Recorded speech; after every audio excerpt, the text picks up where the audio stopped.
তারপরেও ফেল করলাম। তো বিচারের মাঠে যারা কাফের, মুশরিক, মুনাফিক, যারা আমল করেনি এরা তো জাহান্নামে যাবে, কিন্তু যারা আমল করেই জাহান্নামে চলে যাবে, পৃথিবীতে অনেক আমলকারী আছে যারা সিয়াম রাখছে, হজ করছে, যাকাত দেয়, কোরআন তেলাওয়াত করে, দান সদকা করে, অনেক আমল করে, আমল করার পরও বহু মানুষ জাহান্নামে চলে যাবে।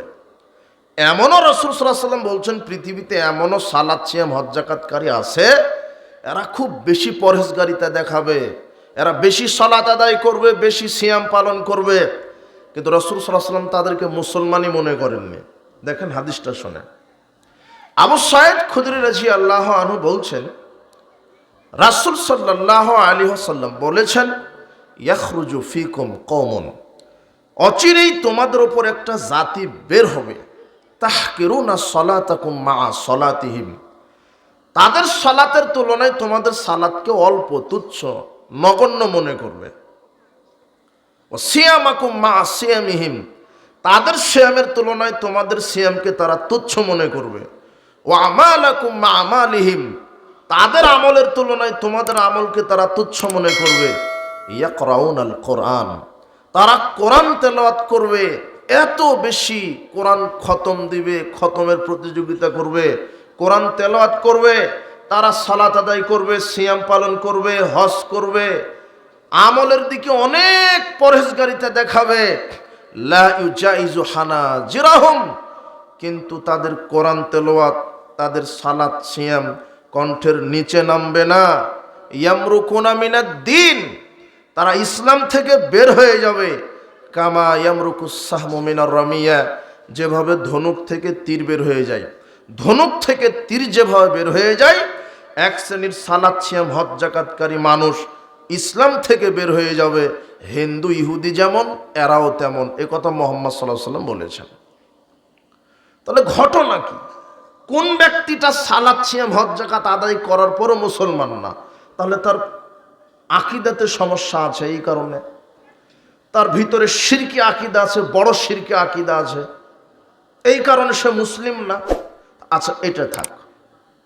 এরপর আর একটা হাদিস লক্ষ্য করেন, আব্দুল্লাহ ইবনে আমর রাদিয়াল্লাহু আনহু বলছেন রাসূল সাল্লাল্লাহু আলাইহি ওয়াসাল্লাম বলেছেন, লা ইয়াতি আন্নাল উম্মতি মা তালা বানি ইসরাইল, আমার উম্মতের এই অবস্থা হবে যে অবস্থা বানি ইসরাইলের হয়েছিল। পূর্বের যে হাদিসটা ওটা হলো সহিহ বুখারীর 5058 নম্বর হাদিস। যারা সালাত, সিয়াম, হজ, যাকাত আদায় করার পরও এক শ্রেণীর মানুষ মুসলমানই থাকছে না, কি থাকছে না, ওটা বুখারীর 5058 নম্বর হাদিস। বহু মানুষ আছে পৃথিবীতে তারা সালাত, সিয়াম, হজ, যাকাত খুব বেশি আদায় করছে, কিন্তু তারা কি না, মুসলমানই না, এই কথা মুহাম্মদ সাল্লাল্লাহু আলাইহি ওয়াসাল্লাম বলছেন। তো তারা কারা? এরপরে তিরমিজি 2641 নম্বর হাদিসে রাসূল সাল্লাল্লাহু আলাইহি ওয়াসাল্লাম বলছেন যে লা ইয়াতি আন্নাল উম্মতি মা তালা বানি ইসরাইল, আমার উম্মতের ওই অবস্থা হবে যেই অবস্থা বানি ইসরাইলের হয়েছিল। হাজওয়ান নাআল বিন নাআল, যেমন দুই পায়ের জুতাটা পরস্পর সমান। হাত্তা ইন কানা মিনহুম মান আতা উম্মাহু আলানিয়া, রাসূল সাল্লাল্লাহু আলাইহি ওয়াসাল্লাম বলছেন ইহুদি খ্রিস্টান যদি তার মায়ের সাথে জেনা করার মতো পাপ করে, লাকানা ফি উম্মতি মা ইয়াসনাউ যালিক, তাহলে মুসলমানেরাও মায়ের সাথে জেনা করার মতো পাপ করবে। এরপরে তিনি বলছেন ইন্না বানি ইসরাইলা তাফাররাকাত আলা সিনতাইন ওয়া সাবিনা মিল্লাতান, বানি ইসরাইল বিভক্ত হয়েছিল 72 কাতারে। ওয়া তাফতারিকু উম্মতি আলা 73 মিল্লাতান, আর মুসলমানেরা বিভক্ত হবে 73 কাতারে। কুল্লুহুম ফিন নার, 72 কাতার মুসলিম জাহান্নামে যাবে। ইল্লা মিল্লাতান ওয়াহিদাতান, এক কাতার মুসলিম জান্নাতে যাবে। তো মুসলিমরা কত কাতারে বিভক্ত হবে? 73। তো যেই 72 কাতার জাহান্নামে যাচ্ছে ওরা হিন্দু না মুসলমান? যারা ঈমান আনেনি, আমল করে না, এরা তো জাহান্নামে যাবে, ওদের ব্যাপারে আফসোস নেই, বা তারা আফসোস ওইভাবে করবে না। কিন্তু 72 কাতার মুসলমানই জাহান্নামে যাচ্ছে। এরা আল্লাহকে বিশ্বাস করে, নবীকেও বিশ্বাস করে, এরা সালাত, সিয়াম, হজ, যাকাত আদায় করে, তাই তো মুসলমান, কিন্তু এরপরও এরা জাহান্নামে চলে যাবে। তো এদের অপরাধটা কি, কি কারণে? রাসূল সাল্লাল্লাহু আলাইহি ওয়াসাল্লামকে সাহাবীগণ জিজ্ঞাসা করলেন, মান হিয়া ইয়া রাসূলুল্লাহ, এক কাতার মুসলিম যারা জান্নাতে যাচ্ছে এরা কারা?